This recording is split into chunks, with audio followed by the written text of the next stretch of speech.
Bueno, ¿cómo les va? Aquí estamos de nuevo, con pandemia y todo, ¿qué va a ser? ¿No? Gracias a Dios nosotros podemos recomenzar, ¿no? Podemos recomenzar el tema de los programas, encontrarnos con ustedes nuevamente. Así le agradecemos a Dios y a la Virgen en una semana que es muy significativa. En esta semana ha comenzado la novena a Nuestra Señora de Luján. El 8 de mayo tenemos la fiesta. Y quiero contarle algo personal. Cuando yo llegué a Luján, a la parroquia San Cayetano, vine muy contrariado. Contrariado porque obedeciendo, aún así, obedeciendo, no vine con alegría, ¿no? Bueno, poco a poco me di cuenta que esto era una gracia inmensa, ¿no es cierto? Así me llevaron 2 años más o menos darme cuenta que estaba en la tierra de María, que estaba en la tierra, en el lugar donde está su santuario, donde está la imagen histórica. Desde mi ventana veo la basílica. Yo en verano sobre todo abro la ventana y se ve la basílica. Y bueno, reconozco que esto ha sido una gracia inmensa para mí y para mi sacerdocio también. Y bueno, el 8 de mayo, por tanto, es una fiesta especialmente para el lujanero. Especialmente para el lujanero. Lo vamos a tener que vivir de manera distinta este 8 de mayo, con todas las circunstancias que tenemos de sanitarias y de distanciamiento social. Les pido que recurran al canal de YouTube, donde está la Basílica, donde la Basílica tiene un espacio allí en YouTube, donde transmite de manera en directo toda la actividad de la Basílica, y especialmente va a ser en esta novena que está corriendo ahora. Bueno, van a tener la posibilidad de hacer las oraciones, la propuesta de los padres ahí en la Basílica es muy bonita, así que háganlo, pónganse en contacto vía YouTube para estar un poquito más cerca del santuario en estas circunstancias en las cuales no vamos a poder ir al santuario. En este contexto quiero decirles que hemos tenido una tristeza, si se lo puede decir, ¿no? Aunque el cristiano ve la muerte de otra manera, ¿no es cierto? Falleció días pasados el padre Juan Carlos Barrera, lo conocíamos como el Negro Manuel, ¿no es cierto? Vamos a rezar por él, gran devoto de la Virgen, sencillito como un broche, ¿no es cierto? Sencillito como un broche, no tenía vueltas para nada. Así que ha fallecido después de una enfermedad, ¿no? Y le pedimos al Señor que lo tenga junto a sí, y seguramente se ha encontrado con la Virgen, ¿no? El encuentro del sencillo sacerdote con María la Virgen, la Madre de los humildes.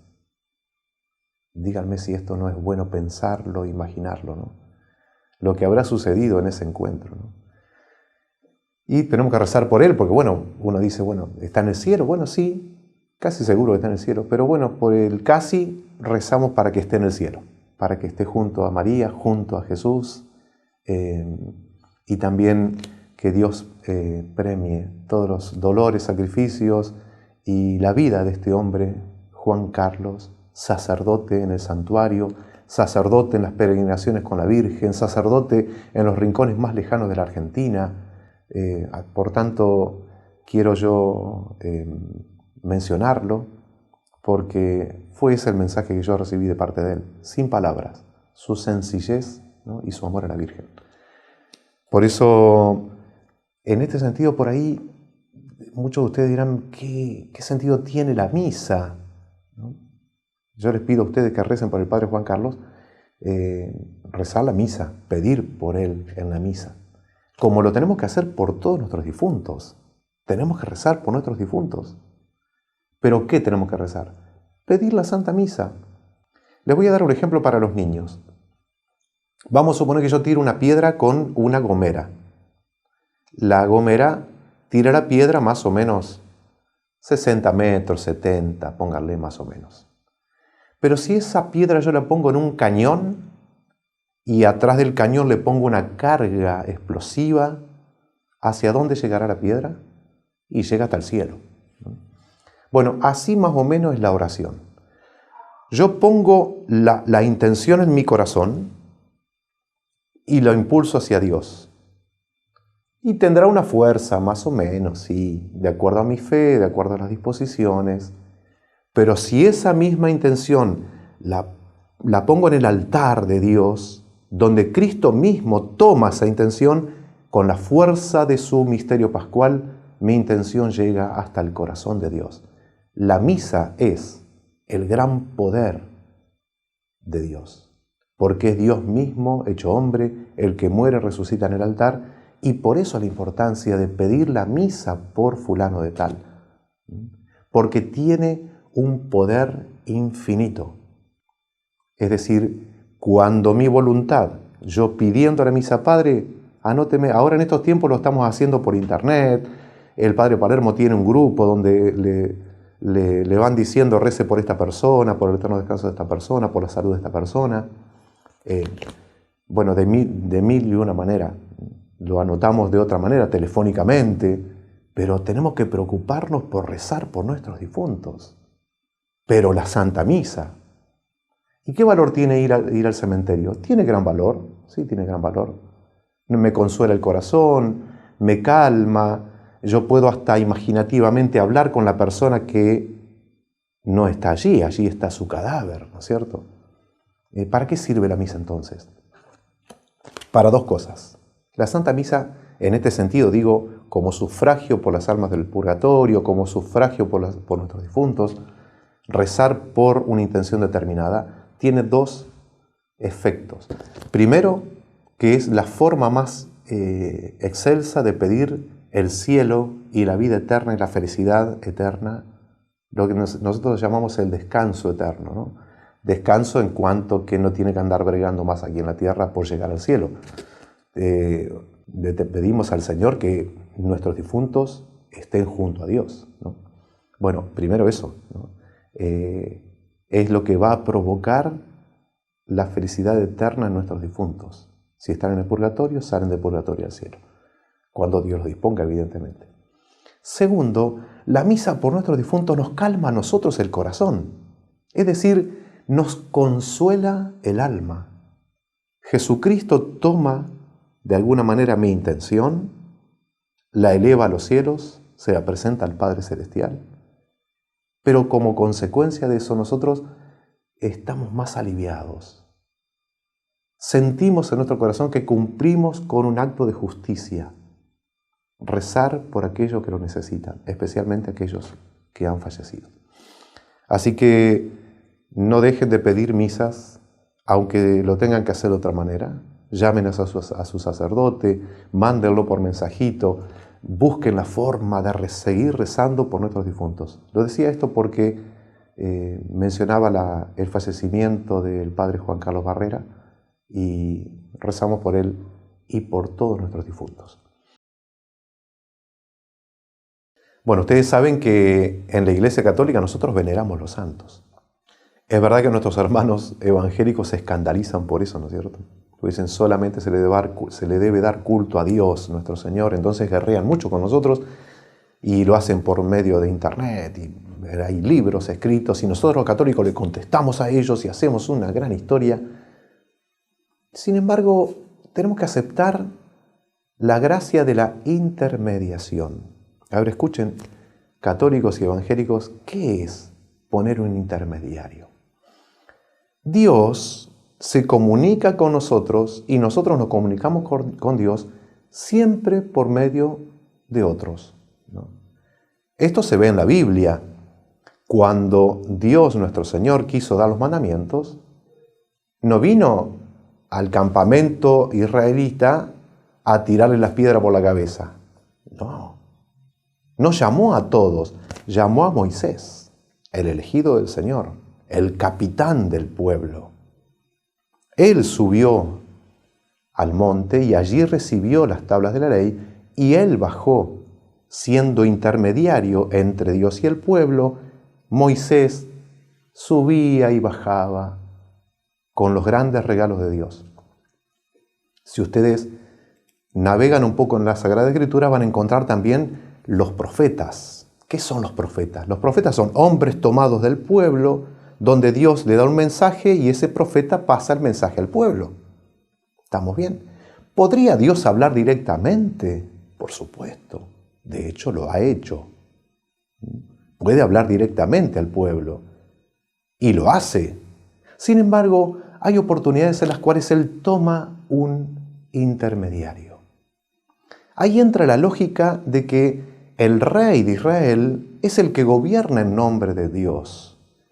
El sacerdote de Israel es aquel que sacrifica en nombre de Dios, en nombre del pueblo, ¿no? Y el profeta es aquel que habla en nombre de Dios y que también lleva cosas a Dios, porque el pueblo iba al profeta y le decía: vos que estás más cerca, vos que te habla Dios, ¿por qué no pedís por nosotros? ¿Por qué no pedís por nosotros? Que caiga el agua del cielo, que pase esta maldición. Bueno, nosotros tenemos intermediarios, siempre los hemos tenido. Tanto para los dones naturales como el don de la vida. Dios podría darnos el don de la vida, pero así como naciendo nosotros de un repollo. No. Toma a papá y a mamá y los hace autores de la vida junto con Él, y por medio de papá y mamá Dios nos concede la vida a nosotros. Bueno, ¿qué son los santos y la Virgen? Son intermediarios. Es verdad, a veces los católicos tienen algunos excesos respecto a la forma de hablar, respecto de la Virgen y los santos, un culto a veces que se parece más a la adoración y está equivocado eso, hay que corregirlo. No podemos tratar de la misma manera la Santísima Eucaristía que la imagen de la Virgen de Luján. Estamos bien. No se le puede dar mejor culto a San José, hoy es el día de San José, que al mismo Jesús, ¿no es cierto? Esto se cae de maduro. Pero digo, nosotros aceptamos la forma en la cual Dios quiere comunicarse con nosotros, y también Él nos ha ofrecido que podamos llegar a Él por medio de otros, ¿no? La Santísima Virgen, por ejemplo, la mamá de Jesús. Nosotros llegamos a Dios por medio de ella. Sí, llegamos a Jesús por medio de ella y por medio de Jesús llegamos al Padre. Bien, no es ilógico esto. Y es muy humano, es muy humano.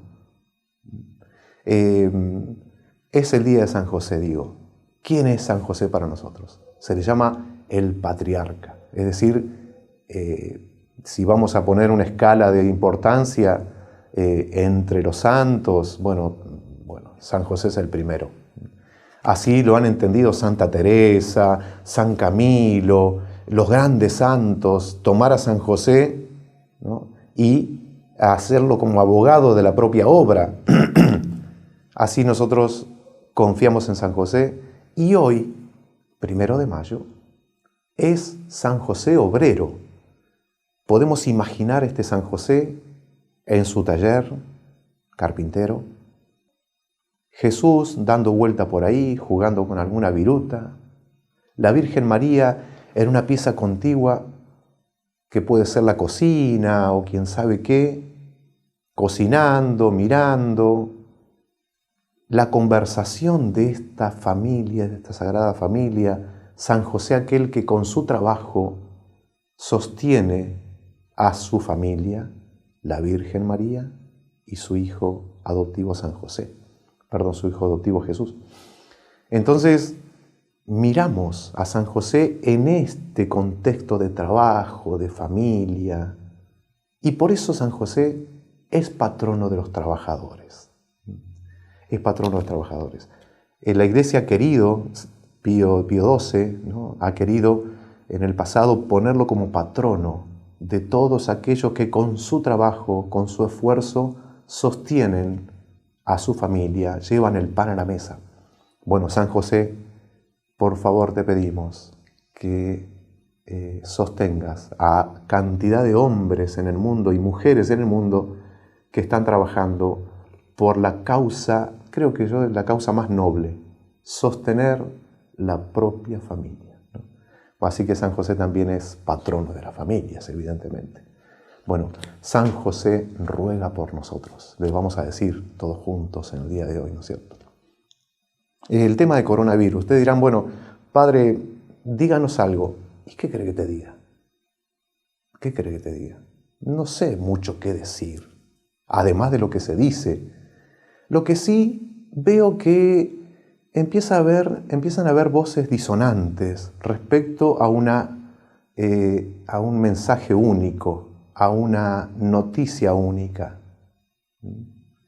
¿Es posible que se pueda usar esta pandemia o este suceso sanitario de emergencia, ¿no es cierto?, en todo el mundo, para que algunos lo usen en beneficio propio? Es posible. Sí, es posible. ¿Es posible que nos estén mintiendo sobre los números y sobre los números y las causas de muerte en el mundo? ¿Todos mueren por coronavirus? Es posible que nos estén mintiendo. Es posible, digo, ¿no? Los que miramos la realidad con un ojo un poco más crítico, no nos tragamos el primer sapo que nos tiran. Bueno, el primero capaz que sí, ¿no es cierto? Pero el segundo decimos, el segundo me parece que tiene gusto a sapo, ¿no? Por eso, primero y antes que nada, hay que pedirle muchísimo al Espíritu Santo que nos ilumine interiormente para juzgar las cosas bien, ¿no? Y saber que las cosas no son blanco y negro, son muchas veces grises, en su gran mayoría. El juicio sobre esta pandemia lo podremos hacer un poquito más adelante, casi seguro, y ver qué es lo que nos han dicho de verdad y en qué nos han mentido los medios de comunicación, las grandes usinas de información. Rezamos por la gente que sufre por esta pandemia y le pedimos al Señor que nos conceda la paciencia necesaria para obedecer a las autoridades constituidas. Sin embargo, abrir los ojos, juzgar según Dios, ¿no? Juzgar según Dios, no según los criterios del mundo. Por eso, ¿qué quiero decir sobre esto del coronavirus? Hay un mal determinado, que es una enfermedad que se transmite de manera, según nos dicen, muy rápido, ¿no? Y lo hemos visto, la información oficial es que hay un contagio infernal, ¿no? Bueno, bien, sí. Además de eso, abrir los ojos para no tragarnos el segundo sapo o el tercero. Así que obediencia, paciencia y sabiduría para juzgar. Y ya tomaremos las decisiones que haya que tomar, como todos toman decisiones. ¿Seguiremos obedeciendo? Sí, por supuesto. Bueno, Dios nos conceda la paciencia, ¿no? Y soportar sobre todo el alejamiento de muchísima gente. Nosotros como sacerdotes lo sufrimos a esto. Soportar la ausencia de la gente de nuestras comunidades, ¿no? Los templos vacíos. La comunión solito, algún colaborador viene a la misa porque ha sido convocado, porque tiene que estar para alguna cuestión de servicio concreto. Bueno, bien, pero en general están vacíos los templos. Las actividades parroquiales, se va enfriando la vida parroquial, ¿no? Es una cosa muy triste, ¿no? Así que, bueno, vamos a seguir rezando y con los ojos abiertos, muy abiertos, para no ser engañados y para no equivocarnos nosotros mismos también. ¿Cuál es la forma para no equivocarse? Hoy le decía una cosita muy importante a una persona, ¿no? El joven tiene una tendencia de separarse, de independizarse del criterio de su padre, de su madre, de su abuelo, de su abuela y de algunos adultos que rodean a ese joven. A lo largo de los años, cuando ese joven que tiene 20 cumple 60, se da cuenta de las malas decisiones que tomó cuando era joven. Y sería bueno que este joven tenga 60, además de 20, para no equivocarse tanto, ¿no es cierto? ¿Y cuál es la forma? ¿De qué manera un joven de 19, 20, 21 puede tener 60, 70, 80? ¿O tiene que esperar cumplir esos años. No, hay una forma fácil de tener 20 y a la vez 80. ¿Cuál es? Escuchando al viejo de 80. Así uno de 20 se aprovecha de la experiencia y de la vida de un hombre que ya ha sufrido y que ya se ha equivocado. Así que hay algo milagroso en esto. ¿Saben cómo se llama esto? La humildad y la obediencia. Aquel que escucha al viejo sabio tiene, en definitiva, 80, además de tener la fuerza del que tiene 20. Así que impulso a los jóvenes a escuchar un poco más, a ser un poco más humildes, y a los viejos a no callarse. Hay que seguir diciendo. Nos encontramos en un momento entonces. Maneja mi vida con hilos de amor que puso en mi alma, me lleva hasta él. La gloria de Dios, gigante y sagrada,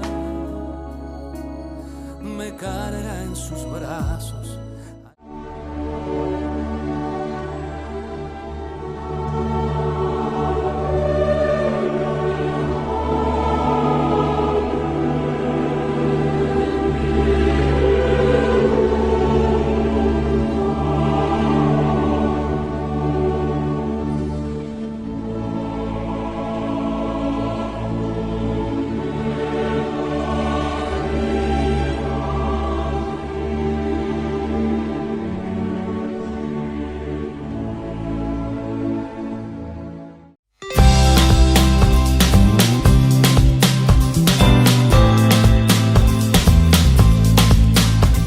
Santos argentinos.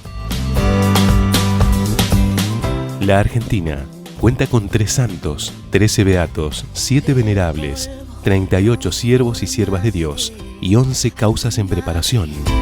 Nos creaste.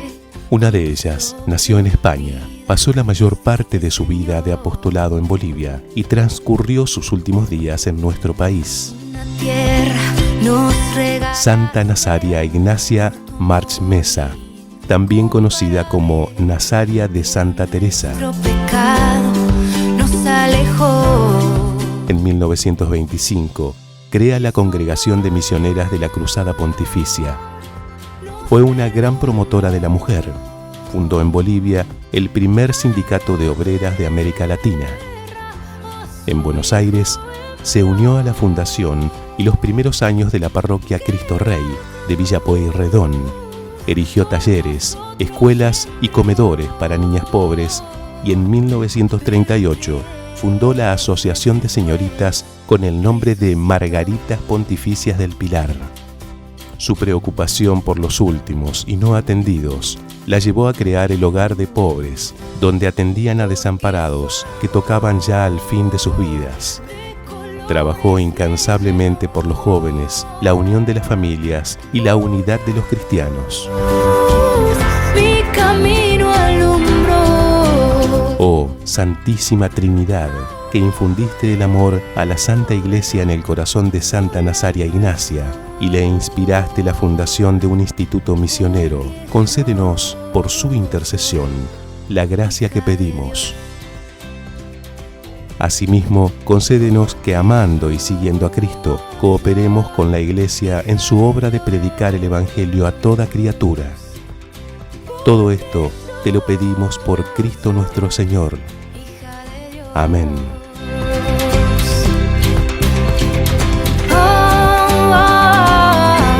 Soy hija de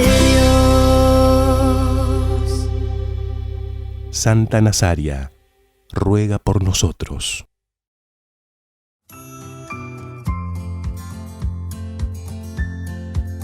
Somos jóvenes de la parroquia San Cayetano que formamos un grupo para prestar servicio durante las próximas semanas.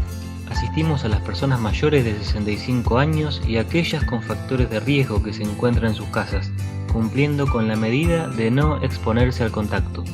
Hacemos mandados, compras, retiros en farmacias y consultorios de forma gratuita. Nuestro teléfono de contacto es 02323 15 61 92 70.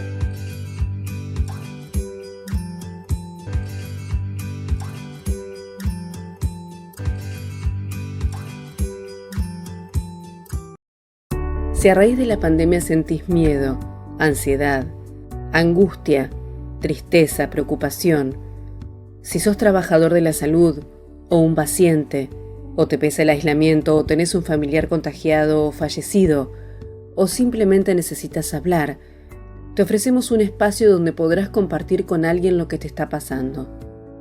Somos un grupo de personas que nos hemos formado para escuchar, respetando la confidencialidad. Estamos cerca tuyo. No dudes en contactarnos.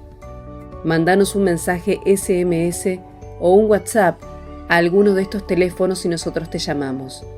011-4192-2999, 011-4194-3689, 02323-448176. Programa de acompañamiento y contención espiritual, Parroquia San Demetrio y San Bernardo, Centro de Espiritualidad Santa María. FM Rex. Desde la ciudad de Luján, provincia de Buenos Aires, transmite FM Rex 96.3, radio afiliada a EWTN, Radio Católica Mundial. FM Rex, una señal que llega al corazón.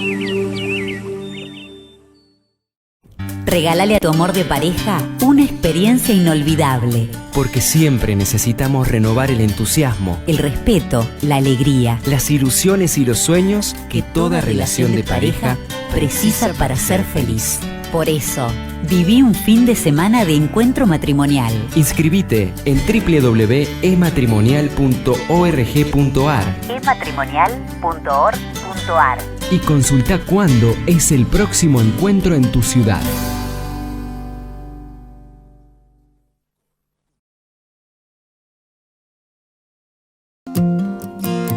No sé qué pretende o qué se propone. Intento entenderlo, tanteando razones. Mas algo no dudo, es más que evidente. Estoy tan seguro, es el que me tiene. Bueno, y ahora queremos compartir con ustedes el catecismo, estos dibujitos tan bonitos y, bueno, hasta divertidos, que compartimos siempre con ustedes para ver algún tema puntual del catecismo. El tema que hoy queremos ver con ustedes es ¿por qué Dios se ha hecho hombre? Lo vemos.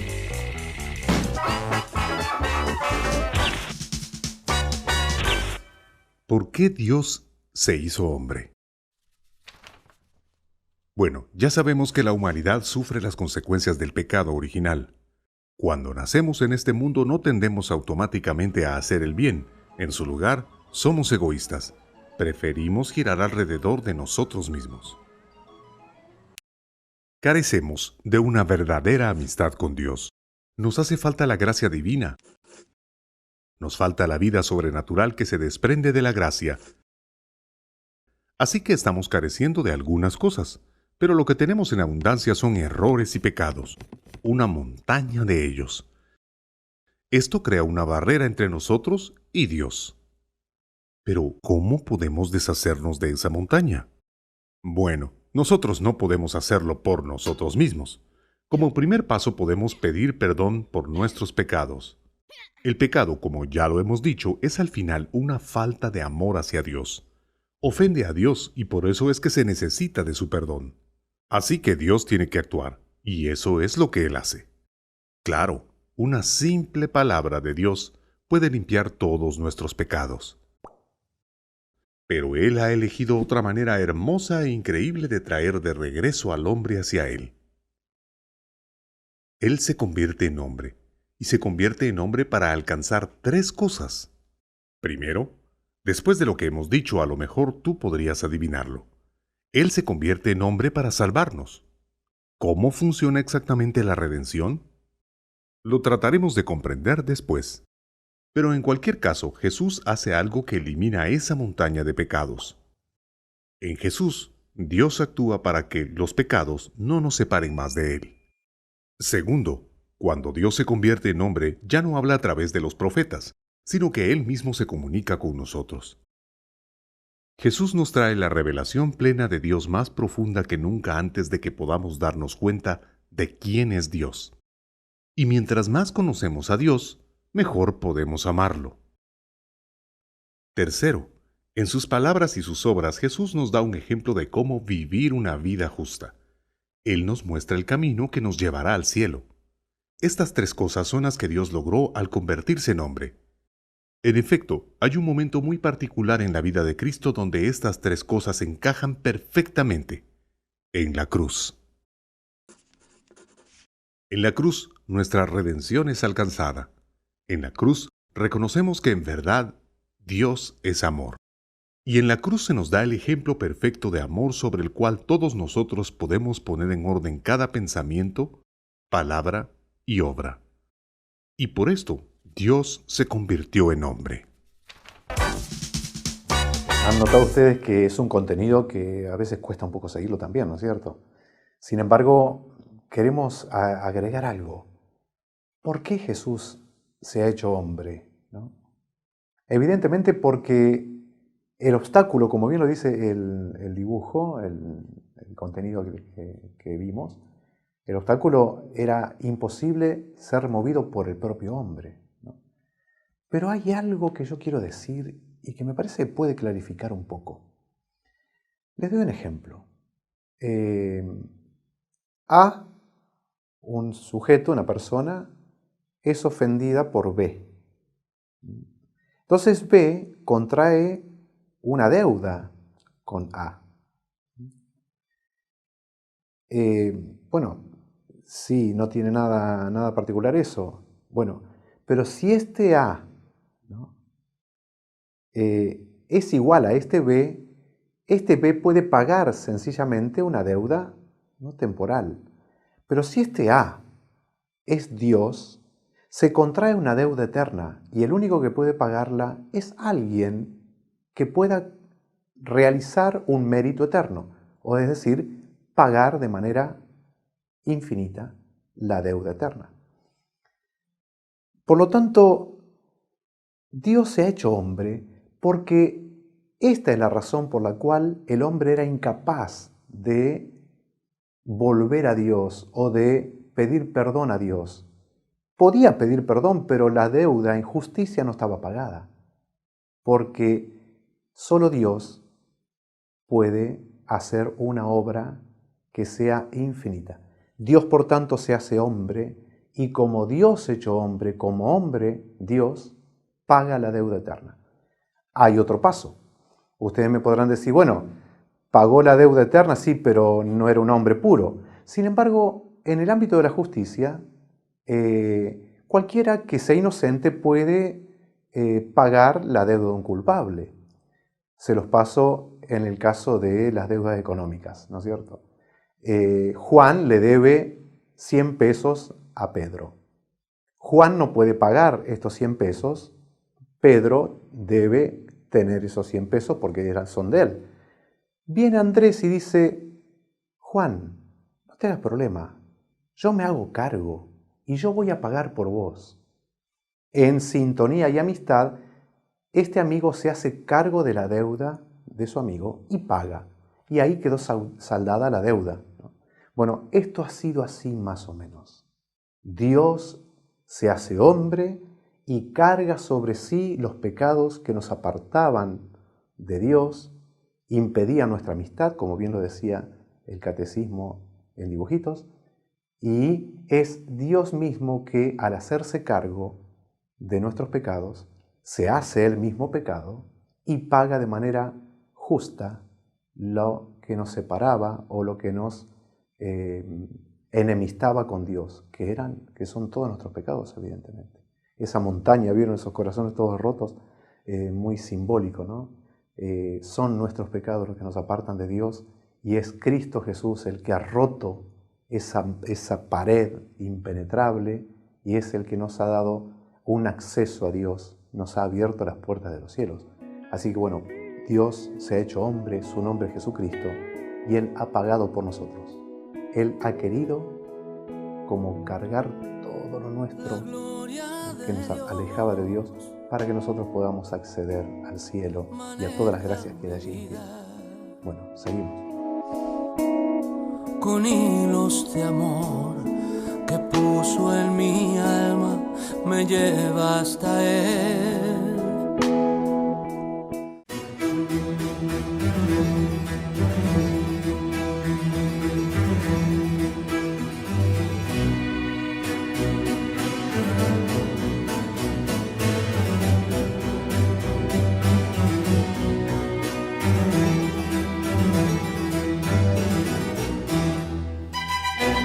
La Iglesia Católica tiene riquezas, pero estas no se originaron por el cobro de nada ni por ningún interés financiero. Cuando alguien ataca a la Iglesia diciendo que el Vaticano está lleno de riquezas, no sabe que esta es producto de cientos de donaciones que las naciones han querido otorgarle a la Iglesia durante toda su historia. Si uno quita a Cristo sacramentado de los templos del Vaticano, queda solamente un gran museo con bienes culturales que son patrimonio de la humanidad y de los cuales la Iglesia no es más que la custodia. Para construir la Basílica de San Pedro, los fieles donaron de su dinero, de su trabajo y de su tiempo. Lo mismo sucede con las catedrales, basílicas y demás templos. Sus riquezas se ven en los altares, están a la vista de todos, son de todos los cristianos católicos. De hecho, no faltaron santos sacerdotes que no dudaron en vender todo lo que había en los templos, a excepción del sagrario, para poder ayudar al pueblo cuando la situación así lo demandaba. Por tanto, si el Vaticano tiene que vender todo lo que contiene, con más razón deberían hacerlo los demás museos del mundo, o las multimillonarias instalaciones que poco o nada ayudan a la humanidad. Pero para hablar de cosas concretas, hay que saber que la labor caritativa de la Iglesia en el mundo sobrepasa cada día en valor monetario a los bienes que hay en el Vaticano. Los siguientes son datos oficiales al 2019 de la agencia Fides. Los institutos de beneficencia y asistencia administrados en el mundo por la Iglesia engloban 5.269 hospitales, con mayor presencia en América y África, 16.068 dispensarios, la mayor parte en África, América y Asia, 646 leproserías distribuidas principalmente en Asia, África, 15.735 casas para ancianos, enfermos crónicos y discapacitados, la mayor parte en Europa y América, 9.813 orfanatos, en su mayoría en Asia, 10.492 guarderías, con el mayor número en América y en Asia, 13.065 consultorios matrimoniales, en gran parte en Europa y América, 3.169 centros de educación o reeducación social y 31.182 instituciones de otros tipos. Esto sin contar sus 221.392 institutos de instrucción y educación. Y no olvidemos, no hay que olvidar, que la Iglesia Católica inventó las universidades, los hospitales, conservó y perfeccionó la arquitectura y la medicina, la filosofía, la ciencia, la pintura, la música, elevó la dignidad del hombre y sobre todo de la mujer entre los pueblos. Desde León XIII enseñó la justicia social que tanto se enarbola y se exige hoy día, y otros muchísimos aportes a la humanidad que van desde plantar las bases para las relaciones internacionales hasta el tapón de corcho. Nuestro Señor Jesús, que nació en un pesebre, pero que vistió una rica túnica de reyes, esa que se sortearon los soldados, dijo que su iglesia, pequeña como una semilla de mostaza, crecería hasta ser un árbol frondoso que cobijaría a las aves del cielo.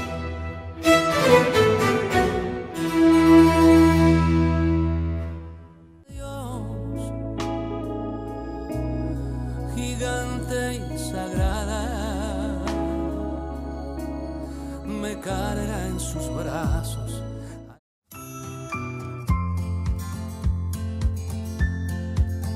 Somos jóvenes de la parroquia San Cayetano que formamos un grupo para prestar servicio durante las próximas semanas.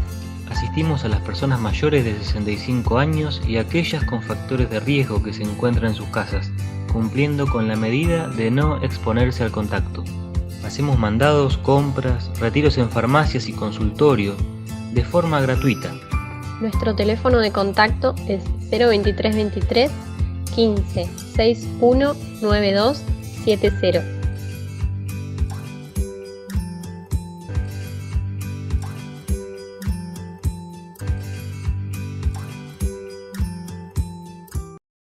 Si a raíz de la pandemia sentís miedo, ansiedad, angustia, tristeza, preocupación, si sos trabajador de la salud o un paciente, o te pesa el aislamiento o tenés un familiar contagiado o fallecido, o simplemente necesitas hablar, te ofrecemos un espacio donde podrás compartir con alguien lo que te está pasando. Somos un grupo de personas que nos hemos formado para escuchar, respetando la confidencialidad. Estamos cerca tuyo. No dudes en contactarnos. Mandanos un mensaje SMS o un WhatsApp a alguno de estos teléfonos y nosotros te llamamos. 011-4192-2999, 011-4194-3689, 02323-448176. Programa de acompañamiento y contención espiritual, Parroquia San Demetrio y San Bernardo, Centro de Espiritualidad Santa María. FM Rex. Desde la ciudad de Luján, provincia de Buenos Aires, transmite FM Rex 96.3, radio afiliada a EWTN, Radio Católica Mundial. FM Rex, una señal que llega al corazón. Regálale a tu amor de pareja una experiencia inolvidable. Porque siempre necesitamos renovar el entusiasmo, El respeto, la alegría las ilusiones y los sueños que toda relación de pareja precisa para ser feliz. Por eso, viví un fin de semana de encuentro matrimonial. Inscribite en www.ematrimonial.org.ar ematrimonial.org.ar y consulta cuándo es el próximo encuentro en tu ciudad.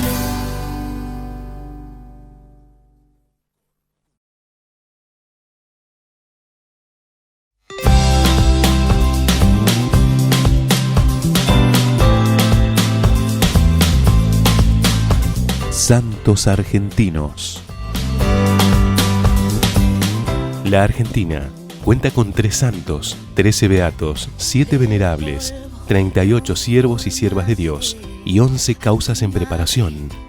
Nos creaste. Una de ellas, desde muy joven en su Santiago del Estero natal, comenzó a trabajar con los jesuitas, colaborando en la organización de ejercicios espirituales. La beata María Antonia de Paz y Figueroa, también conocida como María Antonia de San José o Mamá Antula, Nos alejó. organizó centenares de ejercicios espirituales en las provincias del actual noroeste argentino, en Córdoba y en Buenos Aires.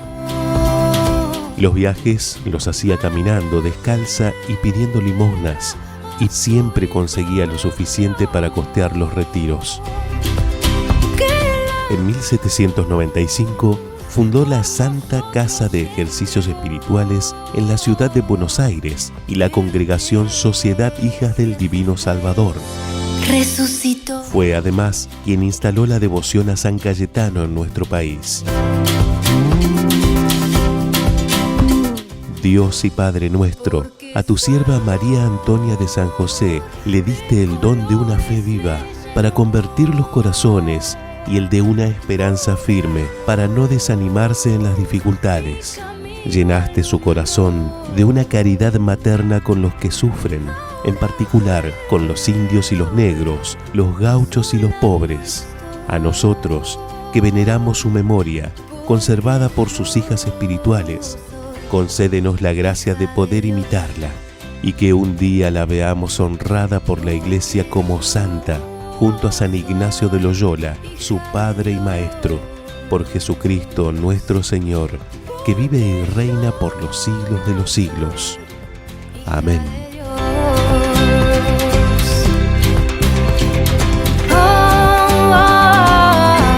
Soy hija de Dios. Mamá Antula, ruega por nosotros. Bendita sea tu pureza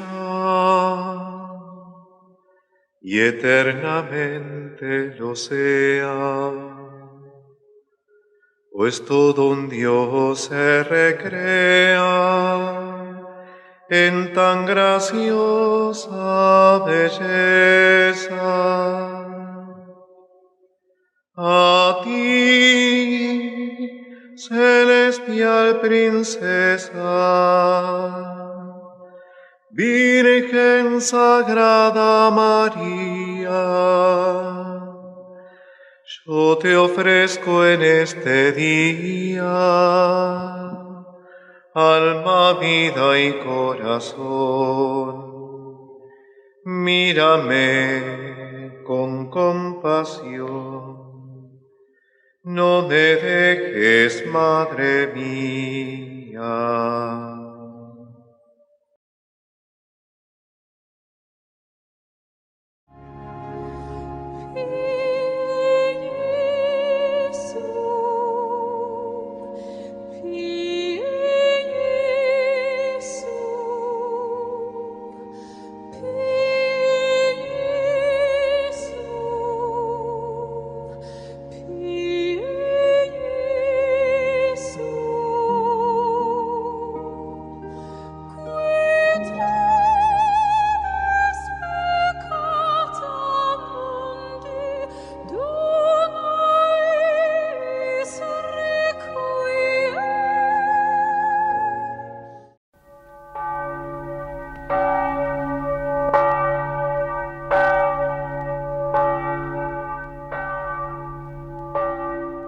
Vossa face, Senhor, resplandeça sobre nós.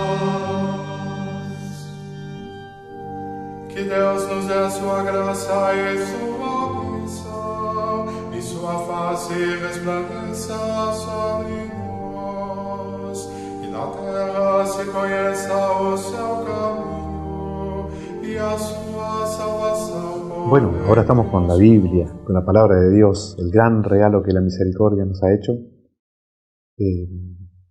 Sabemos que tenemos que leerla, tenemos que acercarnos a ella, y la Iglesia nos la da como alimento todos los domingos, evidentemente en todas las misas, pero en los domingos, ¿no es cierto? En este tiempo en el cual estamos un poco confinados, donde se nos ha pedido que no vayamos a misa para evitar contagios y los riesgos que comporta esta cuestión de la pandemia, ¿no? Nos hemos quedado en casa y muchos de ustedes han seguido la misa por medio de Facebook, de YouTube, misa de todos lados, de cantidad de lugares, aún las locales, ¿no es cierto? Y los sacerdotes han seguido explicando la palabra de Dios. Es una gracia inmensa, ¿no es cierto? Y ustedes tienen la posibilidad de tomar también la Biblia en sus manos y poder meditar la palabra de Dios, poder crecer en el conocimiento de nuestro Señor Jesucristo. Bueno, en este domingo, en todas las iglesias, los sacerdotes proclamaremos este Evangelio, que es del Evangelio según San Juan, el conocido texto de Jesús, buen pastor. Este domingo, cuarto de Pascua, se le llama el Domingo del Buen Pastor. Lo escuchamos entonces. Es del capítulo 10 del Evangelio según San Juan, versículos del 1 al 10. Les aseguro, dice Jesús, que el que no entra por la puerta en el corral de las ovejas, sino que salta por otro lado, es un ladrón y un asaltante. El que entra por la puerta es el pastor de las ovejas. El guardián le abre y las ovejas escuchan su voz. Él llama a las suyas por su nombre y las hace salir. Cuando las ha sacado a todas, va delante de ellas y las ovejas lo siguen, porque conocen su voz. Nunca seguirían a un extraño, sino que huirían de él, porque no conocen su voz. Jesús les hizo esta comparación, pero ellos no comprendieron lo que les quería decir. Entonces Jesús prosiguió: les aseguro que yo soy la puerta de las ovejas. Todos aquellos que han venido antes de mí son ladrones y asaltantes, pero las ovejas no los han escuchado. Yo soy la puerta, el que entra por mí se salvará, podrá entrar y salir y encontrará su alimento. El ladrón no viene sino para robar, matar y destruir, pero yo he venido para que las ovejas tengan vida y la tengan en abundancia. Palabra del Señor. Gloria a ti, Señor Jesús. ¿Qué nos quiere decir Jesús o la Iglesia al tomar este texto poniéndolo en el tiempo de Pascua? Estamos viviendo el tiempo pascual. Domingo pasado se anunciaba a este Jesús que había resucitado y venciendo la muerte ya no muere más. También se nos invitó a meditar sobre las apariciones de Cristo. Jesús se aparece a sus discípulos en varias oportunidades. Los evangelios muestran este hermoso suceso de el Cristo apareciéndose, mostrándose. Y la Iglesia quiere decirnos también quién es este Jesús resucitado. ¿Quién es? Bueno, este domingo la Iglesia grita y anuncia a todo el mundo que este es el pastor, este es el que hay que seguir. Nosotros, humildes ovejas, vamos detrás de él, ¿no? Y hacemos el esfuerzo de seguir detrás de él, porque para muchos no le es fácil, ¿no? Para muchos no le es fácil seguir a Jesús. Cargar la cruz, renunciar a uno mismo e ir detrás de Cristo es un gran reto. Hay que dejar muchas cosas, pero ¿saben qué? Vale la pena. Vale la pena porque el Maestro, el Señor, el resucitado que va allá adelante, Él es el que va adelante como buen pastor. Él tiene una cosa que para nosotros es un gran beneficio. Él ha dado la vida por nosotros. Nadie en el mundo ha dado la vida por ti.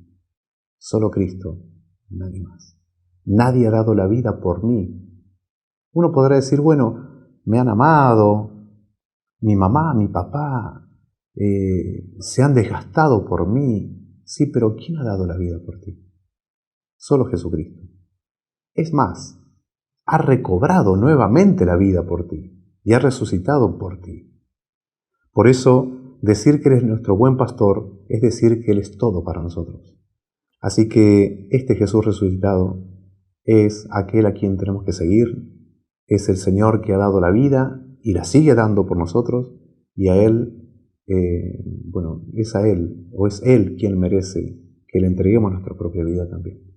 En este tiempo pascual también recemos en este domingo, cuarto domingo de Pascua, por el aumento de las vocaciones sacerdotales y religiosas, ¿no es cierto? Los pastores, los sacerdotes, obispos, son los que continúan este pastoreo y esta labor de conducir las ovejas. Tenemos que ser al modelo del buen pastor, ¿no es cierto? Aquí está claro también, dice que algunos no somos buenos pastores, ¿no? Y lo dice claramente Jesús, dice, ¿no? Todos los que han venido antes de mí son ladrones, asaltantes. No vaya a ser que nosotros también, como curas, caigamos en ese reto de Cristo, en esas descripciones de Jesús, ¿no? Ser pastor es ser según el corazón del buen pastor. Así que también recemos por nuestros sacerdotes, que en estos tiempos difíciles también estamos llevando nuestras cruces, y Dios nos conceda tener buenos y muchos y santos sacerdotes. Nos encontramos en la próxima. Si yo no tengo amor, yo nada soy, Señor. Si yo no tengo amor, yo nada soy, Señor. El amor compasivo, el amor es servicial, el amor no tiene envidia, el amor no busca el mal. Si yo no tengo amor, yo nada soy, Señor. Si yo no tengo amor, yo nada soy, Señor. El amor nunca se irrita, el amor no es descortés, el amor no es egoísta, el amor nunca es doblez. Si yo no tengo amor, yo nada soy, Señor. Si yo no tengo amor, yo nada soy, Señor. Nuestra fe, nuestra esperanza junto a Dios terminarán. El amor es algo eterno, nunca, nunca pasará. Si yo no tengo amor, yo nada soy.